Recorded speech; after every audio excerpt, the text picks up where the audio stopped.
Capítulo 77 A Torre da Justiça. Siegfried abriu e fechou os dedos da mão direita, sentindo-os formigar enquanto cavalgava a passo lento atrás do Barão Kessel. Aos poucos a floresta densa se tornou esparsa e a copa das árvores rareou, clareando o caminho, até já podiam ver a fumaça das fogueiras e sentir o cheiro de carne assada, quando emergiram de volta ao acampamento do exército. Os soldados mortos-vivos que faziam a patrulha do perímetro foram os primeiros a notá-los, mas o Barão Kessel deu uma ordem e eles se afastaram imediatamente, como se o reconhecessem. Então seguiram até a tenda do conde.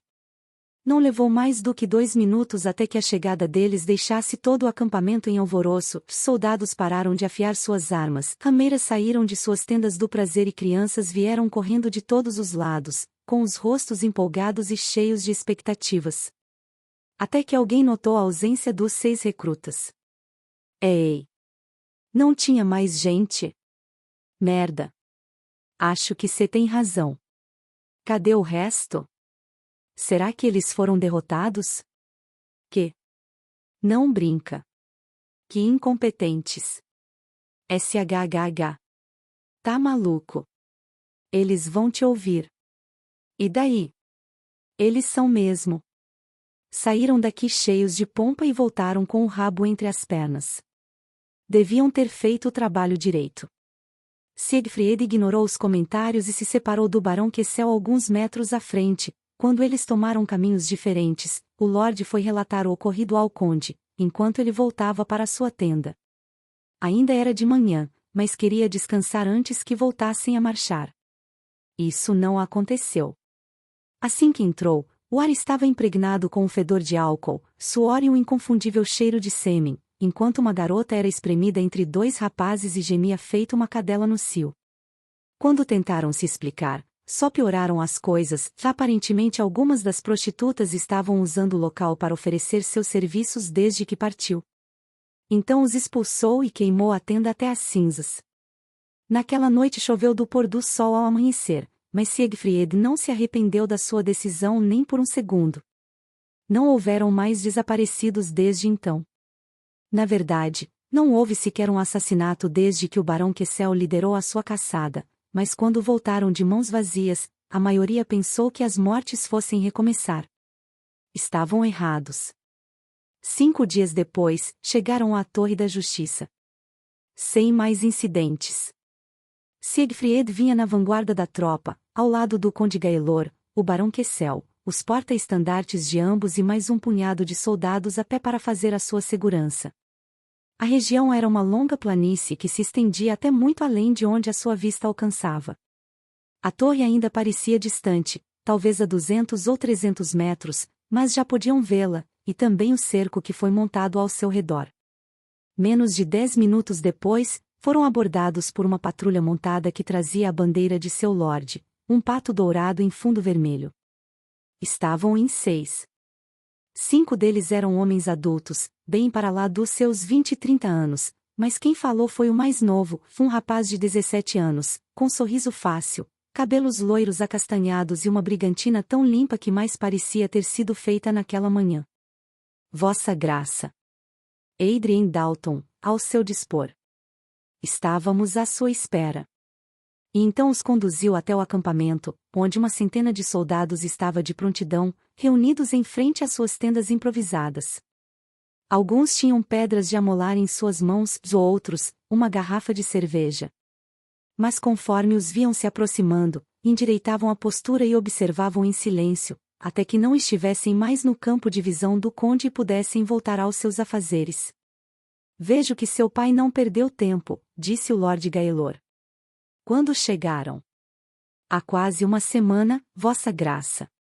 Também já teríamos lhe dado a cabeça de Herada, se o covarde não tivesse se enfiado naquela torre feito um rato. Até onde sabemos, eles não têm muitos homens.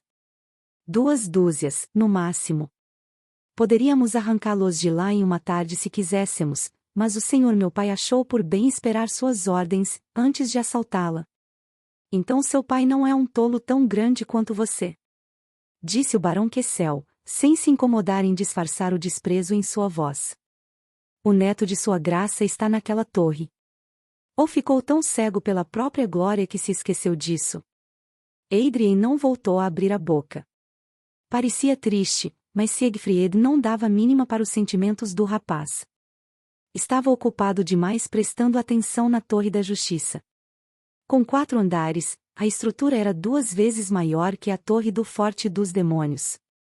Tinha sido construída em calcário branco, mas séculos haviam se passado desde então. Agora ela era mais cinza do que branca, talvez não fosse mais tão majestosa do que quando foi concluída, mas continuava imponente com seus 20 metros de altura. Arqueiros espreitavam das suas janelas estreitas nos 2 andares superiores.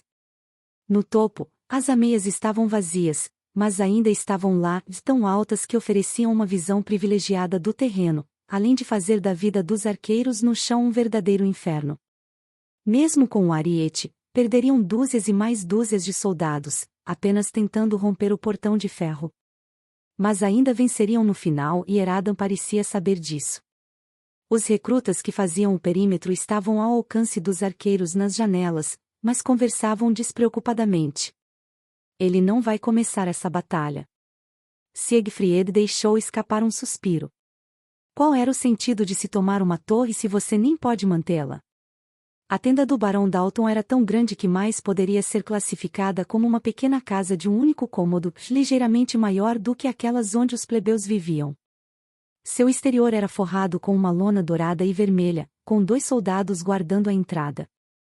Lá dentro, encontraram um homem calvo com cerca de 50 anos, olhando em um espelho enquanto 2 servas o ajudavam a vestir sua túnica de veludo. Ao contrário do Barão Kessel, o Lord Dalton era um homem baixo, com uma barriga de cerveja e braços finos que pareciam nunca ter segurado uma espada na vida. Até cheirava a flores, como se passasse seus dias se banhando em água de rosas e passando óleo no corpo. Era quase uma mulher. Uma mulher barbada e feia, com a cara rosada e as costas doendo de tanto se curvar. Pai, chamou Adrien. Sua graça está aqui. O velho se virou tão depressa que esbarrou em uma das garotas e quase a derrubou no chão, mas nem lhe deu atenção. Ao invés disso, se aproximou do conde com um largo sorriso no rosto e fez uma meia reverência ao se aproximar. Vossa graça! Que visão magnífica! Sua chegada traz luz à escuridão deste campo de batalha. A esperança e a coragem deste seu humilde vassalo ressurgem como uma fênix diante de sua magnificência. Não tenho dúvidas de que meus homens serão capazes de feitos grandiosos agora que tem um homem de tanto valor para liderá-los, milord. É bom ver que a sua língua continua afiada como sempre, Henrique. Mas prefiro ouvir falar de nossos inimigos. Ah! Mas é claro. Imediatamente. Por favor, sente-se. Vocês 2, vinho. Agora. Enquanto as servas corriam para cumprir as suas ordens, os 3 lords se sentaram em uma mesa redonda com 4 cadeiras. Siegfried e Adrien não eram importantes o bastante para merecer um lugar à mesa, por isso ficaram ambos de pé e se mantiveram em silêncio.